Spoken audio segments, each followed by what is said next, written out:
नमस्कार दोस्तों। सीटेट परीक्षाओं में गणित के कुछ ऐसे क्वेश्चंस पूछ लिए जाते हैं जो बच्चे कंफ्यूज हो जाते हैं। उन क्वेश्चंस को हम लोग देखेंगे जो बार बार रिपीट होते हैं और ये आपको यहाँ पर पेडागोजी में 15 में 15 नंबर दिलाने में बहुत मदद करेंगे। तो पूरा वीडियो जरूर देखिएगा। वीडियो अच्छा लगेगा तो लाइक कीजिएगा, चैनल को सब्सक्राइब कीजिए ताकि ऐसे ही अपडेटेड कंटेंट मिलता रहे जो परीक्षाओं में पूछा जाता है। पहला प्रश्न है आप लोगों के लिए कि राष्ट्रीय पाठ्यचर्या रूपरेखा 2005 के अनुसार निम्नलिखित में से कौन से विषय प्राथमिक विद्यालयों में गणित पाठ्यक्रम का भाग नहीं है। अब सवाल यहाँ पर यह बन जाता है कि पाठ्यक्रम का भाग नहीं है और कहाँ पर नहीं है। तो प्राथमिक विद्यालय में कहने का मतलब है 1 से लेकर के 5 तक। तो जब भी आप 1 से लेकर के 5 तक की अगर बात करेंगे तो जो इंटीजर्स है ना, ये इसका पार्ट नहीं होगा, क्योंकि वहाँ पर किस तरीके से चीज़ों को सिखाई जाती है। वहाँ पर चीज़ें सिखाई जाती है चॉपर टाइलिंग के द्वारा। टाइलिंग मतलब आप समझ रहे हैं, जैसे टाइल्स आपके घर में लगी होगी, चलो टाइल्स को छोड़ दो, आपने क्यूब देखा होगा जो घुमाते हैं, चलो उसको भी छोड़ दो। आप इस चीज़ को देख सकते हो जैसे कि आपने कैंडी क्रश गेम खेला होगा,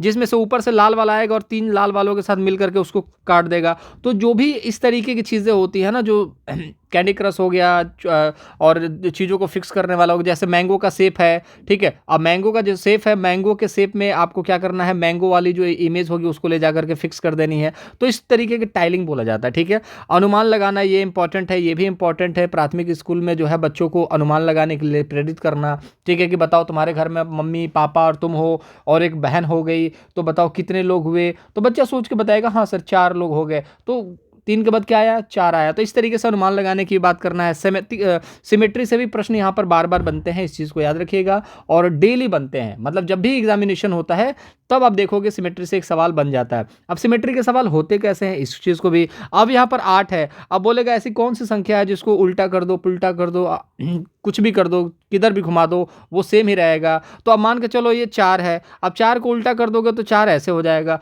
ठीक है। तो ये तो सिमेट्री नहीं है, लेकिन ये जो है वो सिमेट्री है। तो याद रखिएगा, ये भी सवाल बनते हैं, ये सारी चीज़ें सिखाई जाती है, उल्टा फुल्टा करना सारी चीज़ें सिखाई जाती है। तो ये ऑप्शन नहीं होगा। उसी से मिलता जुलता एक और प्रश्न इस तरीके के आपको 3-4 चीज़ें देखने को मिलेंगी ऑप्शन में भी। तो मानकों का प्रयोग निम्न में से किन किन को अवधारणाओं को समझाने के लिए किया जाता है, ठीक है। तो अब यहाँ पर देखेंगे आप संख्या बोध, भिन्न, प्रतिरूप, ठीक है। तो अब देखोगे संख्या बोध तो सिखाया जाता है। संख्या बोध क्या होता है, 1 2 3 4 इनको पता होना चाहिए। फिर बोला भी जाता है कि पहाड़ा याद कर लो, टेबल याद कर लो, 2 2 दूनी 4 2 दूनी 6, ये सारी चीज़ें याद कर लो। लेकिन भिन्न नहीं सिखाया जाता, ठीक है। कि 1/2 प्लस 1/2 कितना होता है, ये सारी चीज़ें नहीं सिखाई जाती, इस चीज़ को याद रखिएगा, ठीक है। तो यहाँ पर ये तो गलत हो गया। आयतन के बारे में तो बात ही नहीं की जाती है।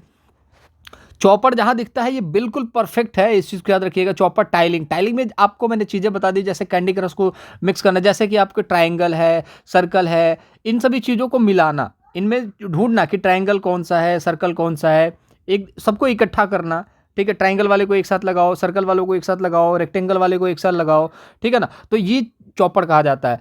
बोध मतलब कि पता होना चाहिए संख्याओं के बारे में, ये भी इंपॉर्टेंट है। स्थानीय मान जैसे कि इकाई, दहाई, सैकड़ा, हजार, इस चीज़ को भी सिखाना, ये इंपॉर्टेंट है। तो ऑप्शन नंबर 4 राइट आंसर होगा। बच्चों को आयतन के बारे में नहीं सिखाया जाता है, ठीक है, और ना ही यहाँ पर भिन्न के बारे में सिखाया जाता। तो मानकों का प्रयोग निम्न में से किन की अवधारणाओं को समझाने के लिए किया जाता है, तो याद रखिएगा वो है आपका ऑप्शन नंबर डी। अगला प्रश्न यहाँ पर देखेंगे, बहुत अच्छा प्रश्न है, इसमें बच्चे गलती करते हैं। निम्न में से कौन सा कथन सही है, समस्या समाधान में लड़के लड़कियों से अधिक योग्य हैं, तो ये तो गलत हो जाएगा। तुलना करने वाली बात तो हमेशा गलत होती है, तो इसको आपने निपटा दिया। ग्रामीण पृष्ठभूमि से आने वाले बच्चों को गणित कठिन लगता है, तो अब गणित कठिन लगता है, आसान लगता है, सरल लगता है, ये जो चीज़ें होती हैं ये नेगेटिव होती हैं। लगा तो बड़ा मुश्किल सवाल था, लेकिन सवाल तो बहुत जल्दी यहाँ पर सॉल्व हो गया। याद रखिएगा ऑप्शन नंबर सी आपका राइट आंसर है। ऑप्शन में कहीं दिख रहा है क्या, ऑप्शन नंबर सी आपका राइट आंसर है, ठीक है। अब यहाँ पर सवाल ये उठता है कि सर अध्यापक के विचारों का असर गणित सीखने वाले के प्रदर्शन पर कैसे होता है। और देखिए मैं क्वेश्चंस को निचोड़ करके आप लोगों के सामने रखता हूँ दोस्त। बहुत सारे बच्चे कहते हैं फटाफट क्वेश्चन आंसर करो। देखो पेडागोजी है भैया, यहाँ पर ऑप्शन को सीखना जरूरी है, तभी जाकर के आप शिक्षक बन पाओगे। अब अध्यापक के विचारों का असर कैसे होता है ये चीज़ मैं समझाऊंगा, फिर अगले क्वेश्चन पे जाऊंगा। और मेरा यही कॉन्सेप्ट होता है कि चीज़ों को सीखते हुए आगे बढ़ो, बस उसके बाद एक्सपर्ट बन जाओगे, कोई दिक्कत ही नहीं है। अब अध्यापक ने सिखाया 2 + 2, आपने क्या सीखा, 4। क्या आपको नहीं लगता कि अध्यापक 2 + 3 आपको 4 सिखाता तो आप ये भी सीख के आते। क्योंकि अध्यापक जो चीज़ सिखाता है वही बच्चे सीखते हैं, और अध्यापक ही जो सिखा सकता है वही बच्चे सीख सकते हैं, ये भी परफेक्ट है। तो याद रखिएगा, अध्यापकों के लिए इसीलिए सारी चीज़ें बनाई गई कि आप अपने हिसाब से कोई भी चीज़ न पढ़ाएं। वो सारे नियम कानून बना दिए गए जिनसे अध्यापक बन गया और उन चीज़ों को ध्यान में रख के पढ़ाता है जो बच्चों को इंपॉर्टेंट है, जो बच्चों के लिए ज़रूरी है। तो इसलिए याद रखिएगा, अध्यापक जो भी चीजें पढ़ाएगा बच्चों के हित के लिए पढ़ाएगा। लेकिन क्यों, आखिर ऐसा क्यों करेगा? क्योंकि अध्यापक जो भी पढ़ाता है वो बच्चों के ऊपर असर डालती है। तो याद रखिएगा, अध्यापक जो भी पढ़ाया जाता है, जो भी विचार है वो सीखने वालों के ऊपर बिल्कुल परफेक्ट अप्लाई होते हैं। इसीलिए अध्यापक को यहाँ पर उतना कहीं ना कहीं आप देखोगे तो वही पढ़ाने चाहिए जो संगत हो। ठीक है, याद रखिएगा, ये गारंटी है लगभग 99% बच्चे इसमें गलती करेंगे। अब फटाफट इसका आंसर आप लोग अपने दिमाग में छाप लो पॉज करके, तब तक मैं क्वेश्चन पढ़ता हूं। प्राथमिक कक्षा के विद्यालयों को आंकड़ों का संग्रह और अर्थांकन पढ़ाने के लिए निम्नलिखित में से कौन सी योजना उत्तम है? अब बच्चे चारों ऑप्शन देखा, सामूहिक चर्चा पर फटाफट टिक मार दिया, कहा यही तो सही है। लेकिन दोस्त यहाँ पर क्या बात की जा रही है? आंकड़ों और संग्रह के अर्थांकन पढ़ाने के लिए निम्न में से कौन सी योजना सही है? और ये जो प्रश्न है ना दोस्त, ये प्रश्न जो है आपका किस चीज का है? ये प्रश्न है आपका मैथ का। अब जब मैथ का प्रश्न है तो याद रखिएगा, सामूहिक चर्चा से मैथ आपका नहीं होता है दोस्त। याद रखिएगा, सामूहिक चर्चा से तो मैथ होता ही नहीं है। ढेर सारे प्रश्नों के उपलब्ध करा देना, ये गलत हो गया। प्रश्नोत्तरी क्विज, ये सब गलत हो गया, क्योंकि मैथ में कौन सा क्विज यार, गलत हो जाता है। हम भी बात कर रहे हैं किस चीज़ की? प्राथमिक कक्षा की। अब प्राथमिक कक्षा का बच्चा जो है क्विज करेगा? उसको सिर्फ ABCD, क ख ग घ 1 2 3 ये सब चीज़ें सीखना है, थोड़ा बहुत जोड़ घटान गुणा भाग ये सारी चीज़ें सीखना है, क्विज नहीं। तो विद्यार्थियों के सर्वेक्षण का संचालन करवाना ये इंपॉर्टेंट है। ठीक है, सर्वे करवाना इंपॉर्टेंट है। तो याद रखिएगा, सर्वे जो होता है ये पॉजिटिव होता है। जहां पर भी आपको प्राथमिक स्कूल के ऑप्शंस में आपको सर्वे देखने को मिलता है बच्चों के लिए, तो विद्यार्थियों से सर्वे करवाना। सर्वे क्या करवाना है कि बताओ रामू के घर में कितने बच्चे हैं माता पिता को लेके? तो श्यामू ने बोला कि रामू के घर में जो है सर माता पिता और उसके एक भैया हैं, और बस एक भैया है। तो कुल मिला जुला के 3 वो हो गए, एक रामू हो गया, 4 हो गया। तो कुल मिला जुला करके चीज़ों को इस तरीके से सिखाया जाता है, सर्वेक्षण के माध्यम से संचालन करवाना, ताकि बच्चे सीखे। अच्छा बताओ कि इस पूरे विद्यालय में शिक्षक कितने हैं, माठ साहब लोग कितने हैं? तो बच्चा सोच करके बताएगा। तो इस तरीके की एक्टिविटी करवाना इंपॉर्टेंट होता है। ठीक है, चीज़ें समझ में आ रही होंगी तो वीडियो को लाइक ज़रूर कीजिएगा दोस्त। मजा आ रहा है कि नहीं, ये भी कमेंट बॉक्स में जरूर बताइएगा कि चीजों को जो मैं सिखाने की कोशिश कर रहा हूं, क्या वाकई में इस चीज में कामयाब हो रहा हूं, क्या आप लोग सीख रहे हैं या फिर नहीं, ये चीज जरूर बताइएगा। इस प्रश्न को तो मैं मानता हूं आप लोग हवा में उड़ाने वाले हो, बहुत आसान प्रश्न है, कोई दिक्कत वाली बात ही नहीं है। मुझे नहीं लगता कि 1 सेकंड भी लगेगा। ऑप्शन जब ना आपने देखा तो आंसर देखोगे। पहले क्वेश्चन पढ़ लेते हैं। निम्न में से किसे संरचनात्मक रचनावादी गणित कक्षा का लक्षण माना जाता है? मतलब कि क्रिएटिव संरचनावादी, जिसमें कि बच्चे जो है कॉन्सेप्ट बनाने की कोशिश करते हैं गणित की कक्षा में। तो कॉन्सेप्ट बनाने के लिए, क्रिएटिविटी के लिए कंठस्थ करने की आवश्यकता नहीं है। अध्यापक केवल, ये भी निगेटिव हो गया। दी गई त्रुटियों का ज्ञान महत्वपूर्ण स्रोत है। मैंने क्या कहा? त्रुटियों को महत्वपूर्ण माना जाना चाहिए, न कि अप्रासंगिक मानी जानी चाहिए। ठीक है, तो त्रुटियां इंपॉर्टेंट होती हैं, तो ये तो सही हो जाएगा। और नीचे यहां पर देखोगे हतोत्साहित लिखा हुआ है, तो टैग वर्ड देखो, कंठस्थ, केवल, हतोत्साहित, गलत हो गया ना। Option number C right answer. इतना आसान चीज़ें मैंने आप लोगों के लिए कर दी है, लेकिन चैनल को सब्सक्राइब नहीं करते हो, सारे वीडियोस नहीं देखते हो। सब वीडियो देख लो यार, 110 प्लस कहीं नहीं गए आपके। मैं इस चीज़ के बारे में बोलता हूँ। मैं कभी भी ये नहीं कहता कि आप 130 140 लेकर के आओगे, लाते होंगे बहुत सारे बच्चे, लेकिन मैं हर एक बच्चे को कह रहा हूँ जो एवरेज बच्चा है ना, वो 110 नंबर लेकर के चलाएगा, क्योंकि मैं वही चीज़ पढ़ाता हूँ जो परीक्षाओं में पूछा जाता है। और मैं ये हल्ला नहीं करता, जो पढ़ाया वही आया। जो यार जो कॉन्सेप्ट है वो पढ़ाओगे उसी में से ही पूछा जाएगा, तो इसमें हल्ला करने की क्या जरूरत है? मैंने अभी सुबह पढ़ाया था, मैंने दोपहर में पढ़ाया था, मैंने परसों जो मैराथन ली थी उसमें पढ़ाया था।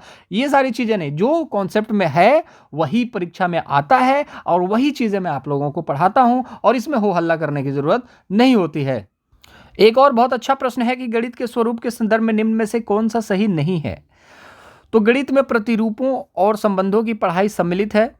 प्रतिरूप मतलब कि पैटर्न की बात की जा रही है, तो पैटर्न होता ही है, गणित में एक पैटर्न होता है, और संबंधों की पढ़ाई होती है। ठीक है, जैसे कि प्लस माइनस, ये क्या है?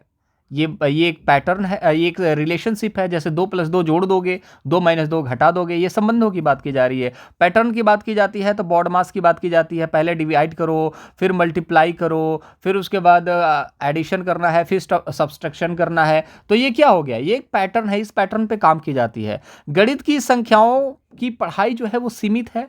गलत बात है। गणित की संख्याओं की जो पढ़ाई है वो असीमित है, इस चीज़ को याद रखिएगा, सीमित नहीं है। क्योंकि आज तक पाई का मान हम लोग ढूंढ नहीं पाए कि पाई का मान 22/7 तो होता है, लेकिन उसका जो हम लोग फ्रैक्शन में निकालते हैं 22/7 को, तो मान के चलिए 3.14 करके न जाने कितनी संख्याओं पर जा चुका, आज तक निकल नहीं पाया। तो संख्याओं की पढ़ाई असीमित है दोस्त, याद रखिएगा। तो ये देखिए नहीं कौन सा है, ऑप्शन नंबर सेकेंड।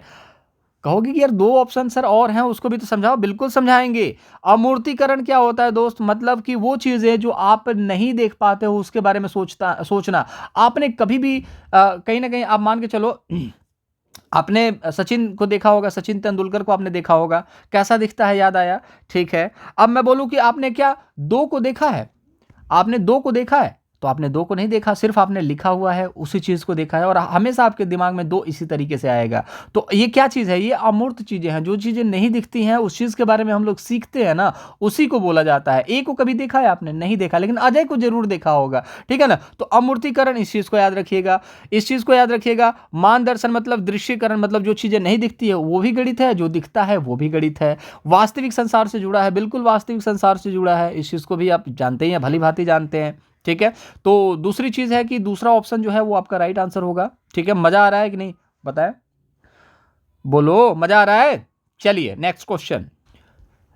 गणित के प्राथमिक पाठ्यक्रम में प्रतिचित्रण मानचित्र के कौन से पहलू विद्यमान हैं, इस चीज को बताएंगे आप लोग। तो मानचित्र का अर्थांकन, ये बिल्कुल फैक्ट है। मैप इंटरप्रिटेशन इंपॉर्टेंट है, याद रखिएगा, ये इंपॉर्टेंट है। अनस्केल्ड ड्राइंग मतलब बिना पैमाने के आलेख बनाना, ये कैसे है? जैसे कि आपने पढ़ाई करी होगी, जब भी आपने पढ़ा होगा, ठीक है, तो जब हम लोग मैथ पढ़ते थे तो कहा जाता था कि अपना स्केल निकालो और 10 सेंटीमीटर का एक लाइन खींचो। अब सभी बच्चे को, जो तेज होशियार बच्चे होते थे, वो 10 इंच का एकदम लाइन खींचते थे ऐसे स्केल लेकर के, एकदम परफेक्ट। और कुछ होशियार बच्चे नहीं, शरारती बच्चे जो थे, वो क्या कहते थे, मैं खुद से खींच लूंगा। फिर कॉपी जांच हो जाती थी, फिर पिटाई पड़ती थी। क्यों? क्योंकि भाई 10 इंच का नाप करके लगाना है आपको, क्योंकि इसमें 1 सेंटी, 2, 3, 4, 5, 6, 7 ऐसे करना है, और यहाँ पर लिखना भी पड़ता था, कुछ कुछ कहानियां हुआ करती थी, ठीक है। अब यहाँ पर बच्चे ने ऐसे ही अपने मन से लिख दिया बिना पैमाने के, तो ये तो इलॉजिकल है। मैथ में बिना पैमाने का कुछ होता ही नहीं है, तो यहाँ पर पैमाना इंपॉर्टेंट है, ठीक है। अब पैमाने को लेकर के आप सोचोगे प्राथमिक का बच्चा है तो पैमाने की जरूरत नहीं होगी, सर ऐसे ही करवा दो ना, प्राथमिक का बच्चा है, लिखना सीखना जानता है, उसको इतना डीप नॉलेज की बात क्यों कर रहे हो? तो यहाँ पर देखिए नॉलेज की बात नहीं की जा रही है, यहाँ पर बच्चों को सिखाने की बात की जा रही है कि कौन सा पहलू विद्यमान है प्रतिचित्रण में। तो बिना पैमाने वाले आलेख जो है, ये आप याद रखेंगे कि ये विद्यमान नहीं है, ठीक है। संकेतों का, प्रतीकों का प्रयोग करते हैं, सिंबल का इस्तेमाल करते हैं, जैसे प्लस माइनस, ये सब क्या है? सिंबल है, भागा भागा, ठीक है। ड्राइंग एज पर स्केल, बिल्कुल स्केल के अनुसार करना है, ठीक है। तो पैमाने के अनुसार ही सारी चीज़ों को खींचना है। अब एक ट्रायंगल बनाना है आपको, समबाहु त्रिभुज, सॉरी समकोण त्रिभुज, तो आप ऐसे ही बनाओगे ना। अब आप ऐसे तो बना नहीं सकते, तो एक 90 डिग्री का कोण तो बनना ही चाहिए समकोण त्रिभुज में। तो ये सारी चीज़ें जो है आपके लिए इंपॉर्टेंट है। तो ऑप्शन नंबर बी जहाँ पर भी है गलत करो, तो यहाँ पर बी है गलत करो, यहाँ पर बी है गलत करो, यहाँ पर बी है गलत कर दो। ऑप्शन नंबर ए जो होगा राइट आंसर हो जाएगा, ठीक है। तो कुछ जो ऑप्शंस वाले क्वेश्चंस होते हैं ना, जिसमें ए बी सी डी दिया होता है, तो उसमें एक ऑप्शन जो दिखता है नेगेटिव है, जहां जहां दिखता है उसको हटाओ, और उसके बाद आंसर निकाल करके एक नंबर लूटना है आपको। एक और बहुत ही बेहतरीन प्रश्न, इन सभी प्रश्नों का निचोड़ आप लोगों के लिए सिर्फ इसलिए है ताकि आप परीक्षा में अच्छा स्कोर कर सकें, ठीक है। तो चलिए, प्राथमिक स्तर पर भिन्नों को पढ़ाने के लिए वांछनीय क्रियाकलापों की पहचानिए। तो यहाँ पर देखेंगे प्राथमिक स्तर पर भिन्नों को पढ़ाने के लिए वांछनीय क्रियाकलाप को पहचानिए। तो पहला क्या है? हस्तक्षेप नहीं करना चाहिए, तो ये गलत हो गया। हस्तक्षेप आपको नहीं करना चाहिए, प्रतिदिन की अवधारणाओं का, कक्षा की पढ़ाई में हस्तक्षेप नहीं होना चाहिए, तो गलत बात है। हस्तक्षेप होना चाहिए, कहने का मतलब है कि जो भी प्रतिदिन कॉन्सेप्ट वो सीखता है, जैसे मम्मी ने 2 रोटी बनाई, एक भैया को दी, एक अपने आप को, मतलब एक उसको दी, तो उसके पास कितना बचा? 1। अब बच्चे ने यहाँ पर बताया कि सर 1 + 1 कितना होता है? 2 होता है। तो सर ने पूछा कैसे होता है 2? तो एक मम्मी को दिया और एक मुझे दिया, मतलब कि 2 रोटी थी, मम्मी बोली 2 ही बनाई हूँ बेटा, एक तू ले ले, एक मुझे दे दिया। तो सर, तो अरे यार तुम अपने घर की रोटी दाल अपने घर पे रखा करो, यहाँ पर इस तरीके से नहीं पढ़ाई होती है। तो इस तरीके की चीज़ों को नहीं करना है दोस्त, ठीक है। दूसरी बात है केवल शब्द हो गया, ये भी निगेटिव हो गया। भिन्न की अवधारणाओं को विभिन्न स्थितियों को प्रदर्शित किया दिया जाना चाहिए। तो विभिन्न है, स्थितियां हैं, प्रदर्शित है, भिन्न है, ये इंपॉर्टेंट है, याद रखिएगा। विभिन्न विभिन्न स्थितियों की जो भी चीजें हैं उसको प्रदर्शित करना चाहिए क्लास में, इंपॉर्टेंट है। महत्व देना चाहिए कि अंश और हर पृथक है, तो ये भी गलत है। अंश और हर जो है पृथक है, इस चीज को महत्व न दीजिए। बच्चा सीखना चाहता अंश और हर के बारे में, पहले उस चीज को सिखाइए, ना कि ये बताइए कि तुमने कम ज्यादा ले लिया है, 2/3 होना चाहिए तो तूने 3/2 कर दिया, बेवकूफ कहीं का। इस तरीके की चीजों का इस्तेमाल नहीं करना, बस चीजों को सिखाना है। तो कुछ इंपॉर्टेंट क्वेश्चन है दोस्त हमने डिस्कस करे। इसकी पीडीएफ जो है वो टेलीग्राम चैनल पर मिलेगी, डिस्क्रिप्शन बॉक्स में लिंक है, जाइए वहां पर उन पीडीएफ में आपको आंसर भी दिखने को मिलेंगे और आंसर से आप क्या करेंगे, रिवीजन करते रहिएगा, क्योंकि इसी तरीके के सवाल कुछ मेमोरी बेस्ड होते हैं जो आपको उड़ा देंगे। तो आपको उड़ना नहीं है, आपको क्वेश्चन उड़ा करके आना है, ठीक है। मुलाकात अगले वीडियो में करेंगे, अपना ख्याल रखेंगे। वीडियो अच्छा लगा हो तो कोई भी अच्छा पॉइंट होगा तो कमेंट बॉक्स में जरूर बताइएगा, वीडियो को लाइक कीजिएगा और सबसे इंपॉर्टेंट है चैनल को सब्सक्राइब कीजिए ताकि अपडेटेड कंटेंट आपको मिलता रहे। अपना ख्याल रखेंगे, बाय बाय।